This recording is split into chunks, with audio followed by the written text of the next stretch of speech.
Washington যুক্তরাষ্ট্রের একটা গুরুত্বপূর্ণ শহর হচ্ছে ওয়াশিংটন। সেই ওয়াশিংটনেই কিন্তু পুড়ে দাউ দাউ হয়ে জ্বলছে আগুন।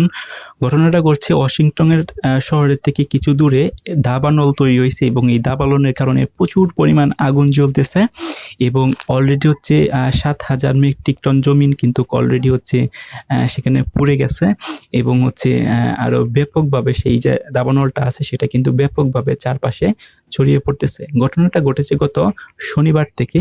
এই দাবানলটা হঠাৎ করে জ্বলে ওঠে এবং চারপাশে হচ্ছে প্রায় ৬৫,০০০ মানুষকে সেখান থেকে অপসারণ করে অন্য জায়গায় নেওয়া হয়েছে এবং তাদের যেন সিকিউরিটি বা নিরাপত্তার জনিত কারণে, কারণ এই ৬৫,০০০ মানুষ কিন্তু তাদের প্রাণনাশের একটা সম্ভাবনা থাকবে যদি তারা সেখানে বিলংস করে বা বসবাস করে। কারণ এই যে দাবানলটা শুরু হয়েছে ওয়াশিংটন শহরের চারপাশে, সেটা কিন্তু খুবই দ্রুতই ছড়িয়ে যাচ্ছে এবং সেখানে কিন্তু রাইট নাও বর্তমানে অসংখ্য যে আইনশৃঙ্খলা বাহিনী আছে এবং হচ্ছে ফায়ার সার্ভিস আছে, সব আইনশৃঙ্খলা বাহিনী কিন্তু তাদের সর্বোচ্চটুকু দিয়ে কিন্তু চেষ্টা করতেছে এই দাবানলটাকে থামানোর জন্য, কিন্তু প্রতিকূল আবহাওয়ার কারণে কিন্তু সেটা সম্ভব হচ্ছে না। এই ওয়াশিংটন শহরে দীর্ঘদিন যাবৎ বৃষ্টি না হওয়ার কারণে এবং হচ্ছে খরার কারণে কিন্তু এই ঘটনাটা ঘটে। কারণ বৃষ্টি না হলে বা সেখানে দীর্ঘদিন যাবৎ খরা থাকে তাহলে সবকিছু কিন্তু একদম শুকনা হয়ে থাকে। সেখানে সামান্য পরিমাণ হচ্ছে আগুনের ছায়া পড়ে তাহলেই কিন্তু সব কিন্তু দাউ দাউ করে জ্বলতে শুরু করে। সো প্রাথমিকভাবে ধারণা করা যাচ্ছে এই যে দাবানলটা শুরু হয়েছে সেটা হচ্ছে বজ্রপাতের কারণে, অর্থাৎ বজ্রপাতের কারণে কোনো এক জায়গায় হঠাৎ করে আগুন লেগে যায় এবং সেই আগুন থেকে চারপাশে খুব দ্রুতই কিন্তু এটা ছড়িয়ে পড়তে থাকে।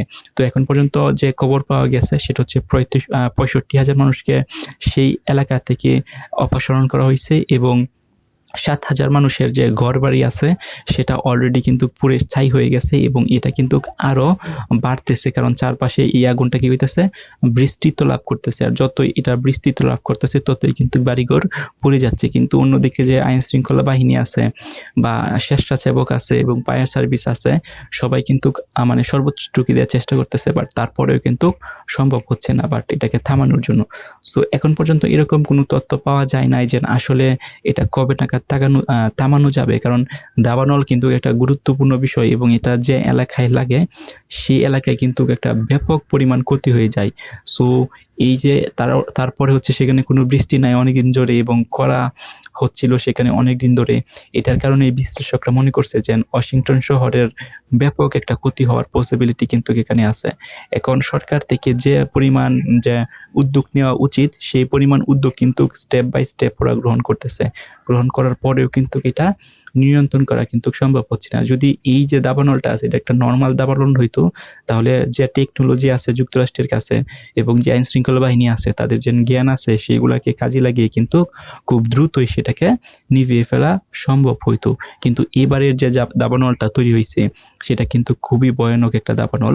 কারণ হচ্ছে এইখানে যেহেতু ৬৫,০০০ মানুষকে অলরেডি সেই স্থান থেকে, অর্থাৎ যে এলাকায় এই দাবানলটা তৈরি হয়েছে সেখানে যেহেতু ৬৫,০০০ মানুষকে অপসারণ করা হয়েছে, দ্যাটস নাম্বার ইজ মানে হিউজ অফ অ্যামাউন্ট, এটা মেসিভ নাম্বার অফ পিপলকে কিন্তু এখান থেকে সরানো হয়েছে। আর এই যে ৬৫,০০০ মানুষকে যেন অপসারণ করা হয়েছে সেটা কিন্তু সরকার এমনি করে নাই, কারণ এই ৬৫,০০০ মানুষকে অপসারণ করার পর অন্য কোনো শহরে বা অন্য কোথাও কিন্তু ঠাঁই দিতে হবে।